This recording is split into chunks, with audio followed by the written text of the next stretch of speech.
یارو یہ جو ابھی معاملات ہوئے اسلام آباد میں، ہمیں اس کا دل سے دکھ ہے، منبر رسول پہ کہہ رہا ہوں کہ انسانی خون اتنا سستا نہیں ہے کہ جب آپ طاقت کے نشے میں آؤ اور بہا دو۔ ہم اس کی بھرپور مذمت کرتے ہیں، لیکن وَسَيَعْلَمُ الَّذِينَ ظَلَمُوا أَيَّ مُنْقَلَبٍ يَنْقَلِبُونَ۔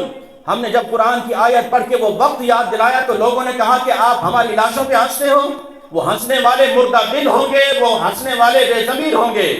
ہم نے صرف اتنا یاد دلایا ہے وَلَا تَحْسَبَنَّ اللَّهَ غَافِلًا عَمَّا يَعْمَلُ الظَّالِمُونَ۔ اللہ تبارک و تعالیٰ تمہارے اس ظلم سے غافل نہیں ہے۔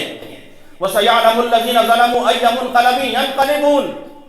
وہ رحمت للعالمین مسجد میں بہتا ہوا خون آج بھی نیٹ پر موجود ہے۔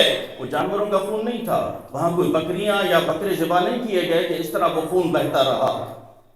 اور ہماری اپنی خود آنکھوں نے، گنہگار آنکھوں نے وہاں جا کے دیکھا کہ پوری رحمت للعالمین مسجد ہسپتال کا منظر پیش کر رہی تھی، اور کسی مریض کو، کسی زخمی کو کوئی اسپتال قبول نہیں کر رہا تھا کہ نہیں انہیں مرم پٹی بھی نہیں کرنی۔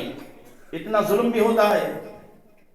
آج صرف ضرورت اس امر کی ہے کہ اس وقت آپ خاموش رہے، اور آپ کا اقتدار تھا، اگر بول پڑتے خدا کی قسم آج یہ دن دیکھنا نہیں پڑتا۔ اور ہر کوئی یہ پوسٹ کر رہا ہے، اسے پتا نہیں کہ کل کا دن کیا ہوا، کہ ایک ویل چیئر پر بیٹھنے والے کے ساتھ فیض آباد میں کیا ہوا، اور پھر یتیم خانہ چوک میں روزے کی حالت میں مسلمانوں کو شہید کیا گیا، اور مسجد رحمت للعالمین کو خون سے رنگین کیا گیا، اور وہاں کا پمپ اور وہاں کے روڈ اور سڑکیں آج بھی گواہی دیں گی کہ مسلمان روزے کے ساتھ تھے اور ان کے لبوں پر تھا لبیک یا رسول اللہ۔ اور